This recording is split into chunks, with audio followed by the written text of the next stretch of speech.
Solubility takes place in your daily routines. Take coffee, for example. Coffee is your solvent. Hot liquid enables your substance to be dissolved. The sugar being dissolved is the solute, which is the minor component dissolved in the solvent. When the sugar is dissolved, you obtain a solution, a homogeneous mixture of the two substances. But why does the sugar dissolve and not the cup or the spoon? What causes only certain things to dissolve, and what regulates the amount that can be dissolved? These are just a few of the questions we will be answering in this video. Let's start with the basics. What does it mean when something is soluble? The bath bomb is being dissolved in the water, making the bath bomb soluble. However, the stress ball is not soluble in water. So how can we tell if something is soluble? Usually like dissolves like. Meaning, if the solute and the solvent are both polar, the solute will be soluble.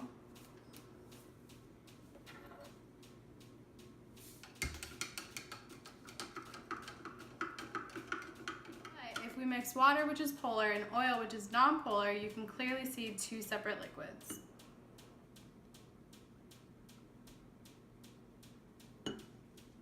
As you can see, with the salt in the water, the solute dissolves into the solvent quickly, starting to saturate the solution. If the salt keeps dissolving, the solution is still unsaturated and no precipitate will be formed. Once the solution is saturated, then the maximum amount of solute that can be dissolved in the solvent has been reached and an equilibrium between the salt and the water has been met. When a precipitate has begun to form, this means more salt or solute has been added than the solvent or water can dissolve. Let's look at the relationship we saw earlier. When we first dissolved the salt in water, it was unsaturated and there was no precipitate. This means that the QSP was less than the KSP. The QSP is the ion product expression and the KSP is the solubility product constant.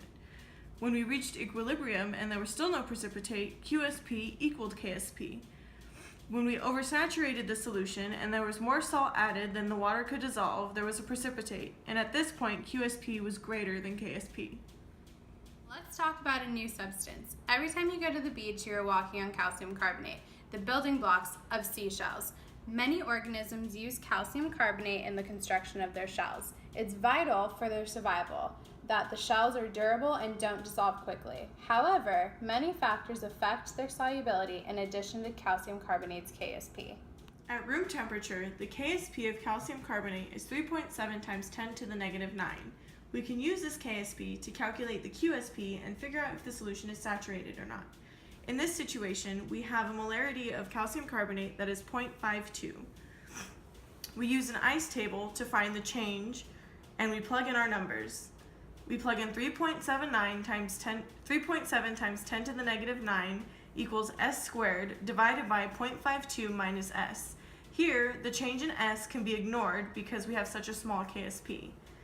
The S for this equation comes out to be 4.4 times 10 to the negative 5. Here, we plug that into our QSP equation. QSP is equal to the concentration of calcium 2 plus times the concentration of carbonate. We plug in our S, which is 4.4 times 10 to the negative 5, and we end up getting a QSP that equals 1.9 times 10 to the negative 9. Here, the QSP is less than the KSP, which means there's no precipitate and our solution is not saturated. Now we're going to look at it with a different molarity. Here we have a molarity of 1.0 molar. We're going to do the same ice table and find out that we're going to use 1.0 molar minus S in our KSP equation. So we plug in our 3.7 times 10 to the negative 9 equals our S squared, which is, equals S squared, divided by 1.0 minus S. Again, the change can be ignored. Our S comes out to be 6.1 times 10 to the negative 5, which we plug into our QSP equation as explained before, and we get a QSP that equals 3.7 times 10 to the negative 9. In this situation, our QSP equals our KSP. This tells us that the solution is at equilibrium, but there is still no precipitate. Let's look at this equation again with a different molarity. Here, we're going to use a molarity of 1.4 and plug it into our KSP equation. The S we get here is 7.2 times 10 to the negative 5, which we then plug into our QSP equation, which gives us a QSP of 5.2 times 10 to the negative 9.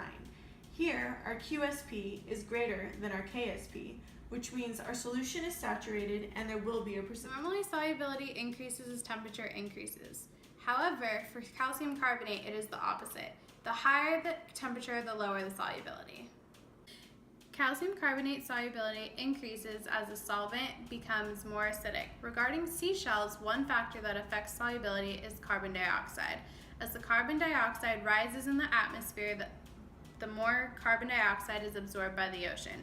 The carbon dioxide in the water increases the amount of hydronium, making the ocean more acidic, thus causing seashells to weaken, making them more brittle with time until they are completely dissolved. Most calculations involving solubility pressure is negligible. However, calcium carbonate dissolves with the increase of pressure.